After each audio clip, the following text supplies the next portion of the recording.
Module 8, Making an Impact That Sticks. District 72 Club Growth Director, Distinguished Toastmaster Catherine Duncan from Dunedin in New Zealand will share what it takes to make an impact that sticks as a club coach. Please join me in welcoming Catherine. Thank you, Kayleen.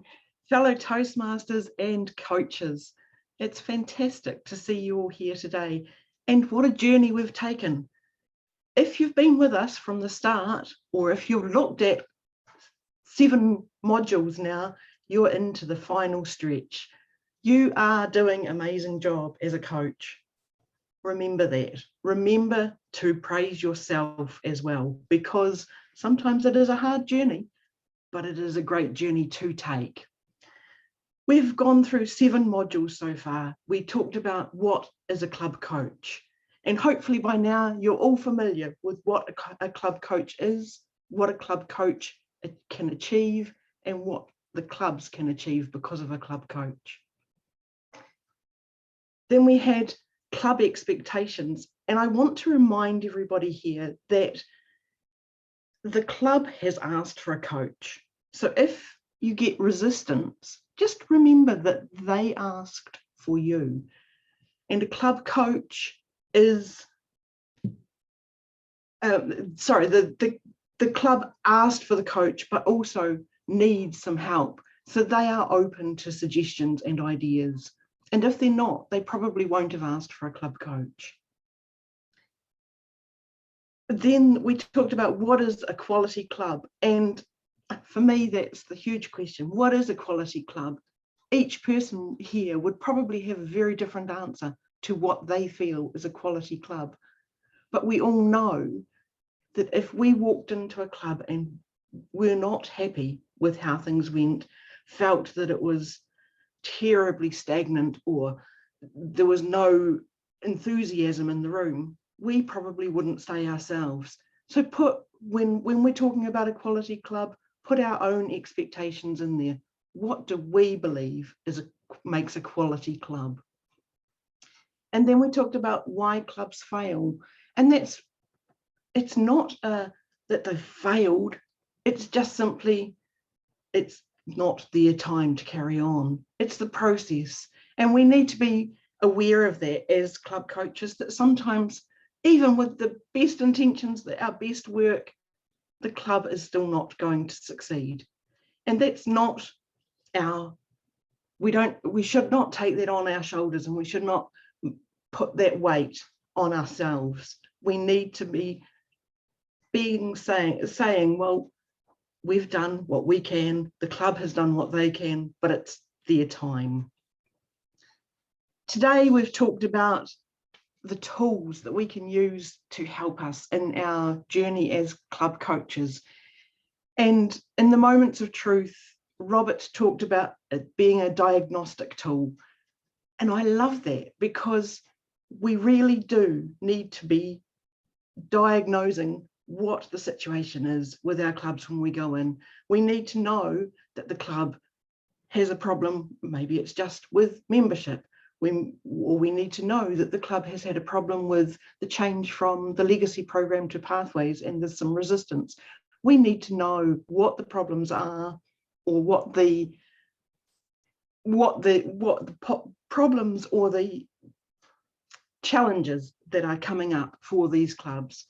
We need to know, and we need to diagnose that with those tools like moments of truth, and then the lead and grow. I loved in the lead and grow identifying the goals that make the difference.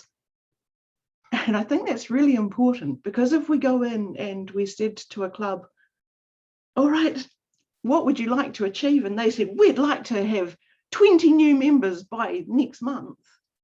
Well, is it achievable? Maybe, yes.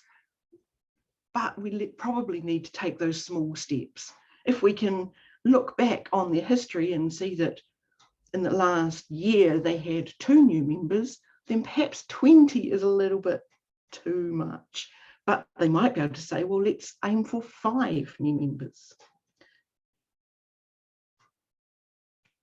what does the club want to achieve? I thought that was a great thing to say as well, because that's exactly it. It's not our job as the coach to go in there and say, right, you are going to achieve.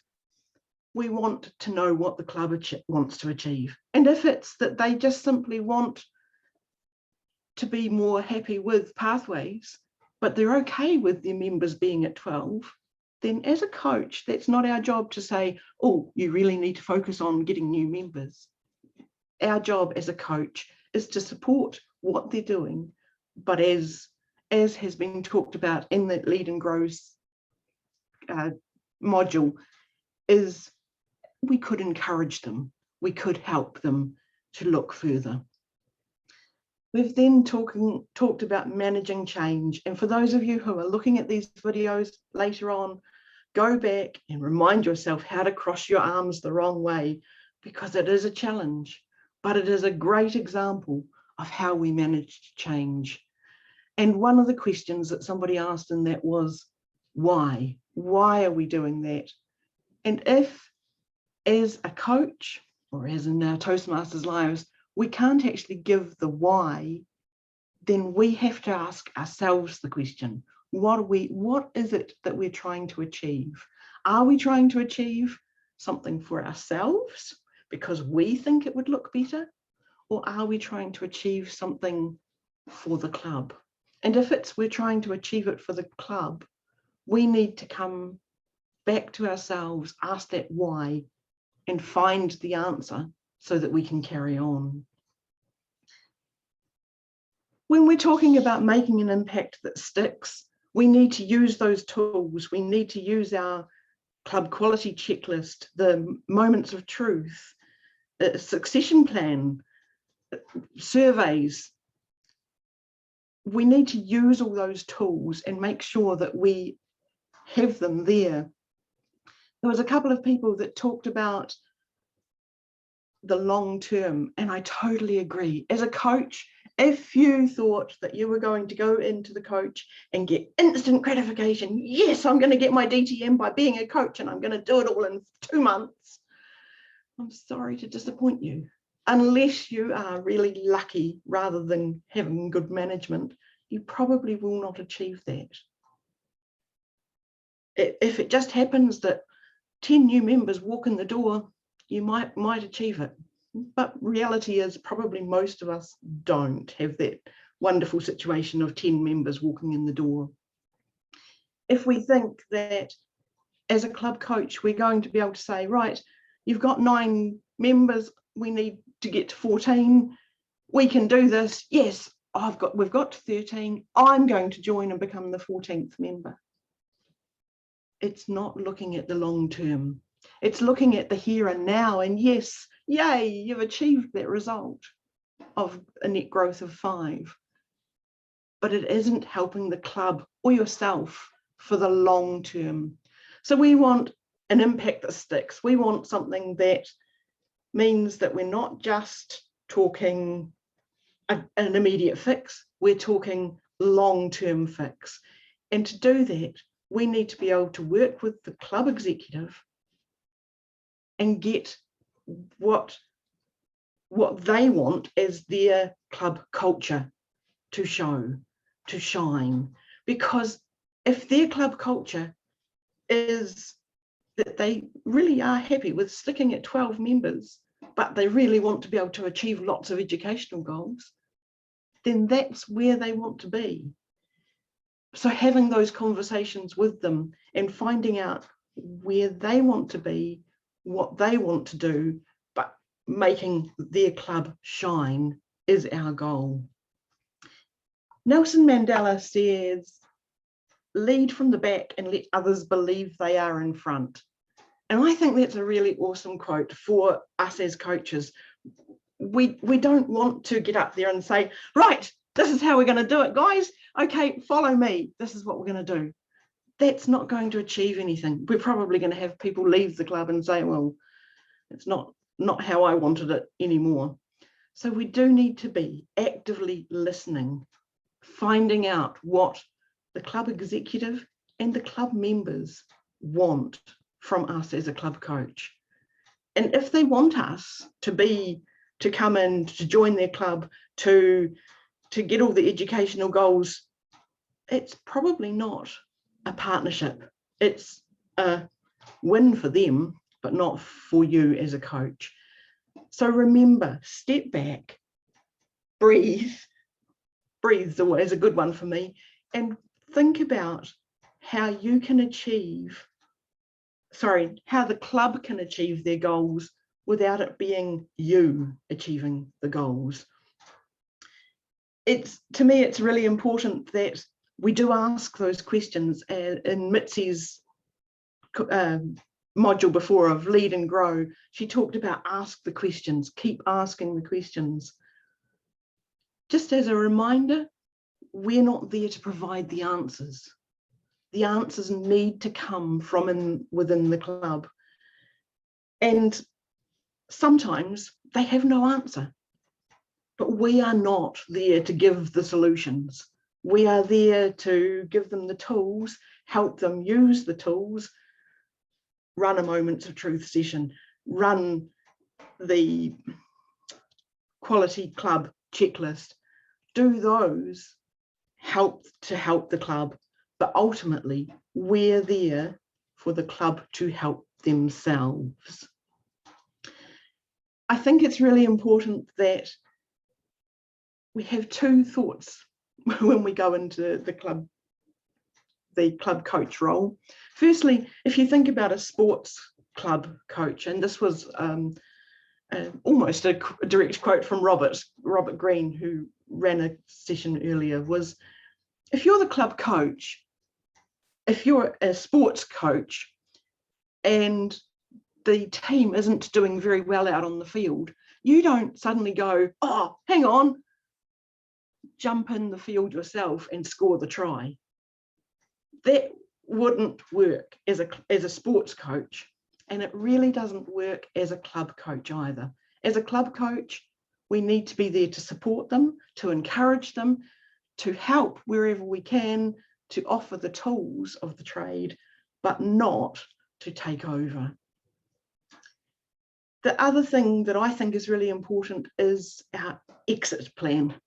And that is, if we're agreeing to be a club coach, we may well be agreeing to 2 years as a club coach.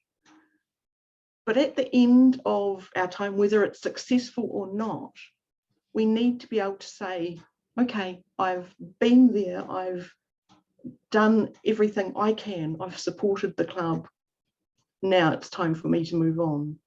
If you want to join the club, all very well and fantastic if you do.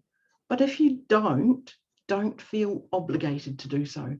You are not there as their new member. You are there as their club coach. If you have that exit plan and your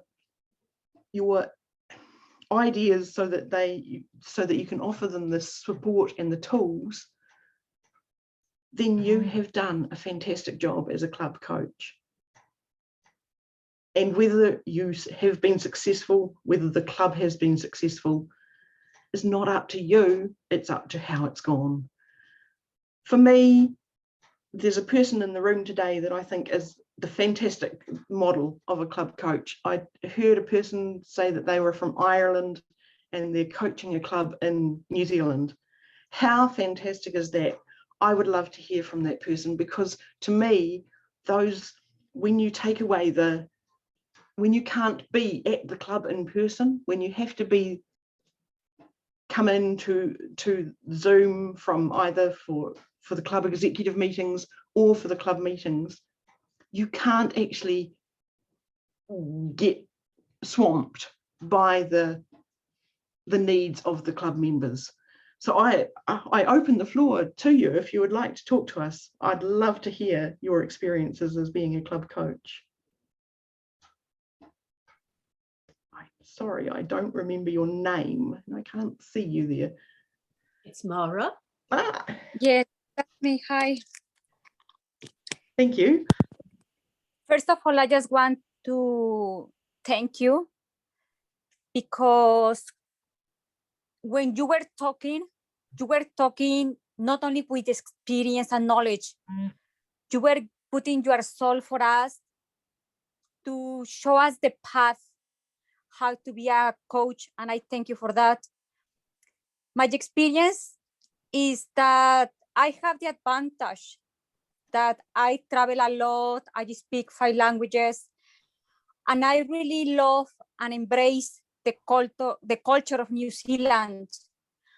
And living in Ireland, being from Italy, and coaching my club in New Zealand, my experience has been that the club that I am, it is very small club, but we have gradually put our goals, as mentioned before, like if you have a dream, if you have only a dream without goals, it's just a dream. And the same happened that if you have a goal without plans, it's just a wish. I totally agree with that.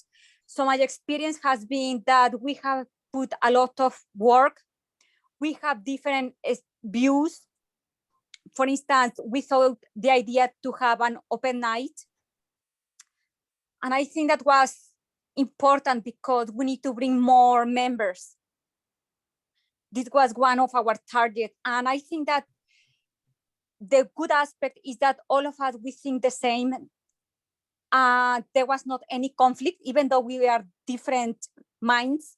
We put different minds in one goal and we are committing. So to me, I am the person who doesn't matter, like at the moment at 4 a.m. here in Ireland. And to me, the importance is the result. And when I see a club that has a goal to succeed, I put all what I have, and I think that what coach need to do is not to say, you need to do that, you need to do that, doesn't work. I think that how it works is try to see what we can put together to reach our task, because it's not for me reaching my DTM. To me is thinking, I want to see this club, even though it's not my country, succeed. And the best is to have the knowledge, the experience to bring and to go, because there are not impossible. Of course that there are obstacles, but every obstacle can be jumped. It's a question of commitment. It's a question of passion. It's a question that I want to this situation succeed. And if it doesn't succeed, we try again. And when you were talking, the fact that you remember that I am from Ireland, coaching New Zealand, it says something very important. You want to see other views.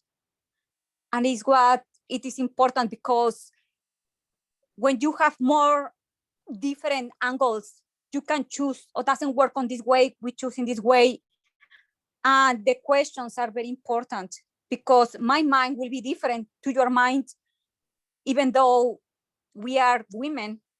So I think that we need to see all the angles, all the aspects, but we have one goal. And the goal is to make a successful club and to give what we have to reach there. And my experience has been good. Actually, I just feel that my experience has been challenging at the beginning for the timing, but this is not an obstacle.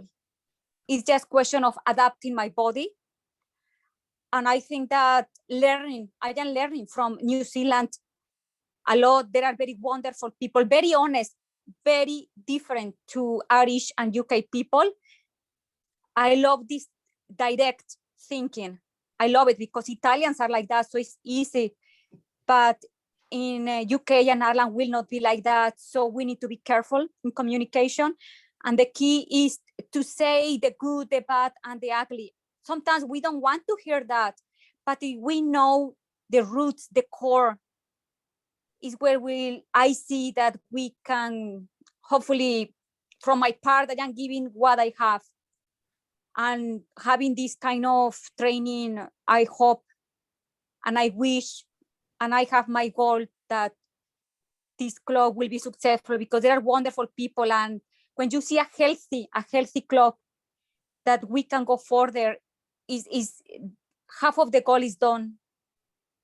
Thank you so much. That is fantastic to hear from you. And I totally agree that it makes it a fantastic situation when you can actively listen to your club and find what's required, but work to that common goal. And it's so fantastic. Those geographically isolated clubs have no excuse for not having a club coach, because there is people like Moira out there that will be a club coach, but we can be a club coach for anywhere in the world. We just need to make sure we are listening and communicating and supporting. Before I turn it to a question and answer session, I found this quote, and I'm sorry, I don't know who it was from, but I absolutely love this one. I think it sums up for me what a club coach should be. It says, leadership is about inspiration with character, not manipulation with position. So it's not about our glory, it's about the club's glory. Are there any questions?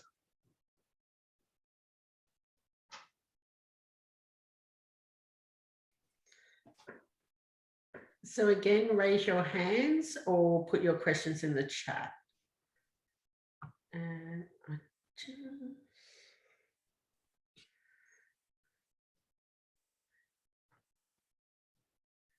Charmaine, did you want to unmute, because it's Yes. quite a long question and it's a fair way up the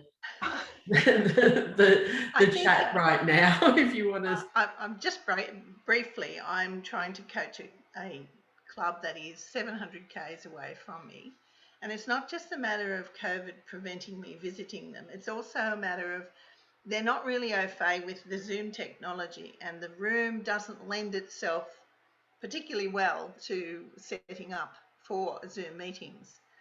And I've just had a raft of responses. Thank you very much. And I will go through those and analyse them all. Does anyone else have any? I feel like I'm disconnected, basically. That's what I'm feeling like. Ideas, please.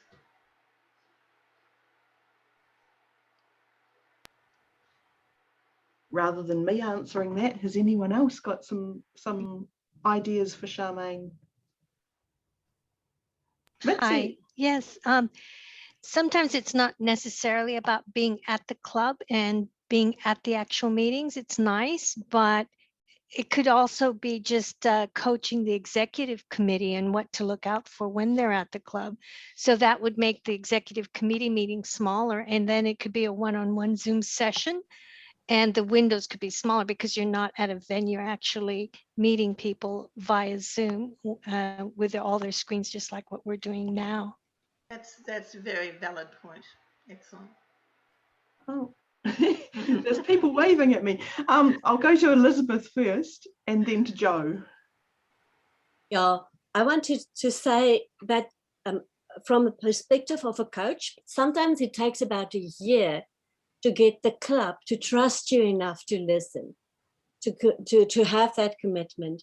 And then from the other side, a club that are being coached, sometimes you have so many things that you struggle with. I'm thinking about, we had an open event that Maura helped us, and we had so little time to communicate with her because we were moving, we were having personal problems, we were, 1,000 things prevented us from communicating with her, and it must have made her feel that she's totally disconnected. But we just had to cope. And especially in a year like this, we had the open meeting, but I feel so sorry for her that she had this constant struggle. And you know what she did? She just continued to be there for us, to ask questions until we had time to talk to her. Thank you, Elizabeth. And Jo. Thank you, Elizabeth. Yeah, finding it very interesting what everyone's saying about everything at this point in time. But one thing I'd like to touch upon when you say coaches are just basically standing on the outside and helping them along and all that sort of thing. Well, I'm coming across the real problem of only 2 executives left in the whole club, and also it's down to 8 members. And a lot of these new members are pretty green. So I've taken the attitude on now is not only trying to mentor the club, but also mentor the members. But the other thing I have found that you give them tools and they have no idea what to do with them. And you're trying to show your way through with letting them to do the work. But unfortunately, sometimes you end up doing it for them. And that's a major issue that I'm trying to stop. But I just can't seem to get through to the couple of people I've got left on the committees. So, which is a real problem that I'm sure a lot of us as club coaches have come across. And as you say, when you're down to 8 people, it is talking to the whole club and including them.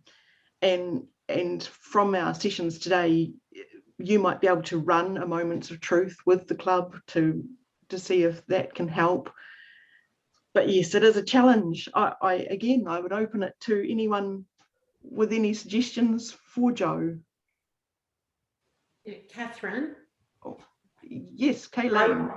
So a few things came to mind with this. One, you're in a position, Joe, where you probably are going to have to be more hands-on, more involved, as in really showing them more about how to do things. And that can be okay as long as your long-term strategy as a coach, that you get them up to speed and then you take steps back so that you are getting them to the point where they're doing it. So that would be my first thing. The other thing is when you have really low member club and not a lot of experience, you've only got 2 exec in that club, that's when I would be phoning a friend, reaching out to the area director and seeing who else is in that area. There are lots of opportunities in pathways for people to do projects and other activities and things like that at other clubs. So you could basically ring friends and get them to come and help and support as well. So that was my 2 cents. Kathleen, yeah, and I respect that all what you said, and it's a great idea when the club starts getting stronger. At this point in time, if I do that, all I'm doing is smothering them. So I've got to be very careful how I go about that. So, Absolutely. and I'm finding it very interesting play of cards at the moment. I've never come across this, even though I'm a first-time coach, but also I've mentored a lot of people. But yeah, I'm just trying to play the cards right and make sure everyone gets their fair deal. Find the one thing that those members want to focus on and coach them on that first. Good point. Make sure the members' needs are met. Yep. Once they're met, then what is our next step? And that's why I said before, I'll be Perfect. mentoring each of the members and just pointers and just go with that and see where we end up in the end. I'm just worried about when the changeover starts in a few months' time. So Thank you, Joe. Oh, there has been a couple of more questions, but I have seen 3 hands up, and I think that will be absolutely it. So Namrita, Murray, and then Neil, if you would like to. Oh, thank you, Catherine. I was just wanted to answer one of the questions, but I think so. Kayleen and everyone and yourself have done that. All good. Okay, thank you. And Murray. I'll let somebody else go. Oh, okay. Neil, you've got your hand up. I was just going to reply to that, the note from Joe. When you've got 2 members of the committee left, yeah, they're probably worn out and they would probably love to see the club survive, but they just don't feel like they've got the capacity to do the work, and I have seen that.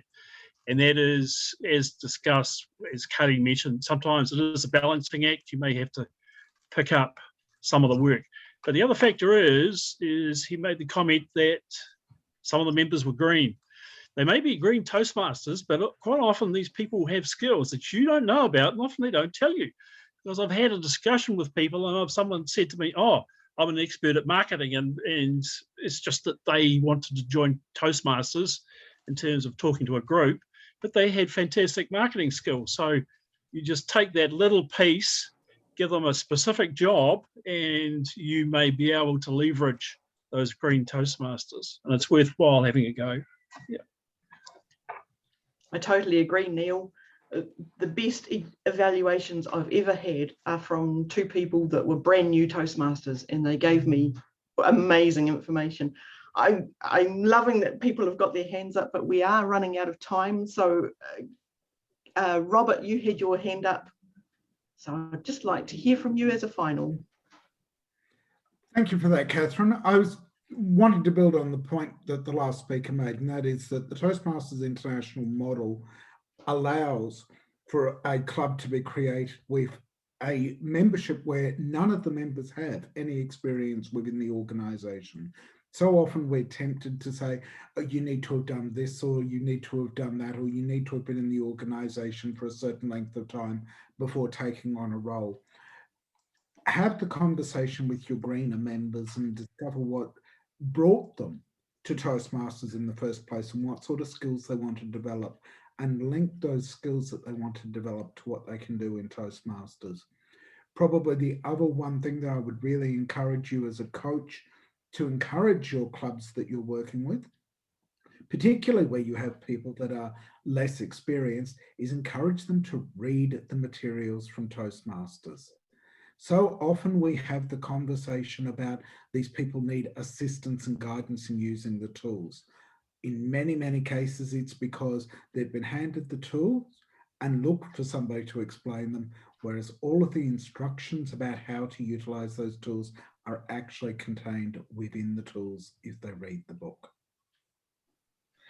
Robert, are you telling us if all else fails, don't read the instructions? It's actually, we should be reading the instructions earlier. I personally think reading the book is a very good place to start and a very good thing for coaches to be encouraging our members and clubs to do.